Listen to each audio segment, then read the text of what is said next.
Graça e paz, estamos aqui para mais uma de nossas lições, Escola Bíblica Dominical, lição número 12, com o título Generosidade e Descanso. O texto que nos orientará para fazermos um estudo sobre generosidade e descanso encontra-se em Gênesis, capítulo 2, verso 2. Diz assim: E havendo Deus acabado no dia 7º a sua obra que tinha feito, descansou no 7º dia de toda a sua obra que tinha feito. Meus queridos, nós estamos hoje falando sobre uma relação entre a generosidade e o descanso. Na aula anterior falamos sobre a generosidade e o trabalho, que existe inclusive uma teologia do trabalho envolvida no entendimento que trazemos sobre essa questão da mordomia e da generosidade aplicada às vidas daqueles que creem em Deus, daqueles que são chamados de cristãos. Existe uma teologia do trabalho. Vimos na aula anterior que ela inicia-se com a própria revelação de que Deus trabalhou antes mesmo do homem existir, que o homem passou a exercer a atividade do trabalho, ela se tornou sacrificiosa em virtude do pecado, mas que também pode ser resgatada a sua parcela de inocência e de satisfação a partir do momento em que trabalhamos para fazer a obra do Senhor. Portanto, neste cenário, nós vamos ver que também a teologia do descanso está presente nesta relação entre a generosidade e a mordomia do cristão para com as coisas que Deus lhes tem dado a administrar durante sua vida. Nós vemos aqui que, e havendo Deus acabado no 7º dia a sua obra que tinha feito, descansou no 7º dia. É interessante nós pensarmos que essa palavra 7º é a mesma palavra, ou seja, tem a mesma raiz hebraica na palavra que descreve o número 7 e também o dia de sábado, Shabbat, em hebraico, 7, Shabbat, em hebraico. Então nós vemos que há uma correlação, né? A raiz das palavras são as mesmas, mas também Shabbat quer dizer descanso, transliterado para o português, né, e traduzido, nós temos aqui o significado de descanso. E é interessante nós pensarmos que o 7 é um número mais presente na filosofia e na escritura sagrada. Ele é considerado um número perfeito, um número sagrado, um número poderoso. E quem disse isso foi Pitágoras, né? Pitágoras dizia que a combinação dos números 3 e 4, que formavam o 7º número, ou o número 7, é que trazia essa perfeição à sua relação, porque esse número 7 é a combinação dos números 3 e 4. 3 é o número que revela as coisas espirituais, é o número do Espírito, é o número do céu. Nós vemos que o próprio apóstolo Paulo falou sobre isso, né? Subir ao 3º céu, como se fizesse menção à existência de 3 céus. E também vemos que na Trindade revelada na Bíblia, nós vemos a presença da revelação de Deus na forma distinta de 3 entidades, né? O Deus Pai, o Deus Filho e o Deus Espírito Santo. Quanto isso, o número 4, que combinado ao 3 e somado a ele forma o número 7, o número 4 é um número que revela a matéria, ele faz relação à matéria, por exemplo, os 4 cantos da terra, né? Os 4 elementos, então tem relação com a matéria, com a terra. Então, por isso, Pitágoras chamou esse número de o número perfeito, ou o número sagrado, ou o número de poder. E nós vemos que na revelação bíblica nós podemos também atrair essa consciência pitagórica para o significado do descanso, porque o 7º dia consumou todas as coisas espirituais e materiais, assim como estabeleceu um um vínculo entre o céu e a terra que foi quebrado, é claro, com a queda do homem. Então, para os judeus, essa simbologia é muito mais antiga do que o próprio Pitágoras, mas traz, por exemplo, a presença da menorá, aquele candelabro com 7 castiçais, né? Por exemplo, os judeus dividiram a órbita da Lua em 4 órbitas, né, durante que se alteram a cada 7 dias. Não, nós temos a Lua cheia, a Lua minguante, a Lua crescente e a Lua nova. Também significa para os judeus a totalidade do universo. Assim, porque concluiu Deus a sua obra da criação no 6º dia e no 7º descansou, ou seja, concluiu, né? Ele finalizou, ele totalizou toda a obra do universo. Então, a primeira manifestação do homem em relação às coisas espirituais também se deu no 7º dia. Ele foi criado no 6º. Então, toda a sua manifestação de uma relação espiritual para com Deus se deu no 7º dia.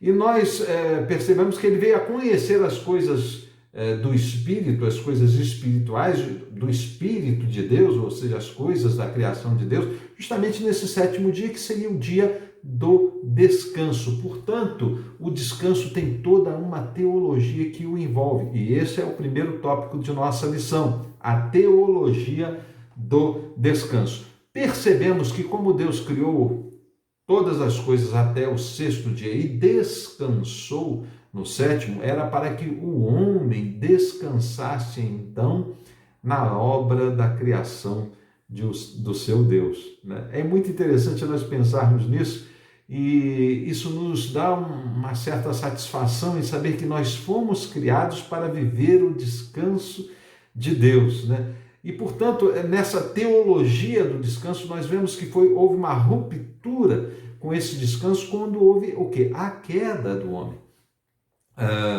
Com essa queda, com essa desobediência que originou a queda, veio a nós o quê? A fadiga. Então, nós vemos que a palavra descansar, né? Ela tem origem, né, etimológica no latim repousar, ou repousare, e é a mesma significação para essas duas palavras, descansar ou repousar. Re, no latim, significa outra vez. Pausare é fazer uma parada, ou seja, para o homem que viveria no período do descanso, ele estaria ali para fazer o quê? Uma parada. Mas como agora ele caiu, ele é preciso outra vez efetuar uma parada neste ciclo que se iniciou com a inserção da fadiga no trabalho do homem. Então nós vamos ver em Gênesis 3, versos 17 a 19, o que nos diz acerca disso a nossa palavra de Deus.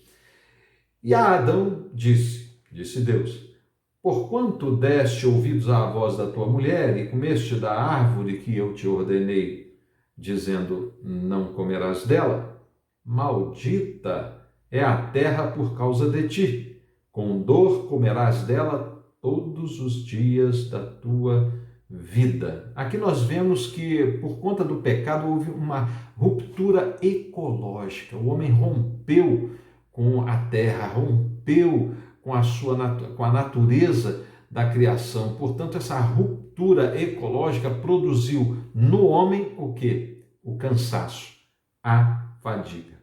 E diz ainda o verso 18, continuando, espinhos e cardos também te produzirá, e comerás a erva do campo. No suor do teu rosto comerás o teu pão, até que te tornes à terra, porque dela foste tomado, porquanto és pó, e em pó te tornarás. É muito interessante nós pensarmos que com a queda, o homem, em virtude da fadiga, do sofrimento, da dor produzida por sua atividade, ele passou então a sair desse ciclo perene de descanso de Deus, do 7º dia de Deus, para cair num ciclo constante de novos 7º dias a cada ciclo de 7 dias. Então nós percebemos aí que esse cansaço, essa fadiga, ela traz uma relação da queda do homem para com o seu sofrimento em relação ao trabalho, cuja teologia já vimos, a teologia do trabalho. Portanto, aqui nós vemos que existe no estudo das Escrituras e das relações entre o Criador e criatura, uma ruptura que proporcionou ao homem sofrimento. O trabalho tornou-se árduo, penoso, e por isso é necessário ele repousar periodicamente para restabelecer as suas energias e, portanto, poder novamente iniciar tal ciclo. No grego, repousar vem da palavra pausis, que significa parada, né? que inclusive encontra raiz na palavra pauem, que é parar. Né? Então, nós devemos efetuar em períodos de cada 7 dias uma parada para podermos restabelecer as nossas forças e continuarmos com o nosso trabalho. A teologia do descanso, então, encontra aí a sua razão. Nós precisamos pensar sempre no dever, na necessidade de descansar para recobrarmos nossas energias, mas também parar para refletir acerca das causas de nossos sofrimentos, que são em virtude do pecado, o peso que caiu sobre nós quando houve a queda do homem lá no Éden. Podemos assim passar então para o nosso próximo tópico, que fala sobre o descanso e a adoração.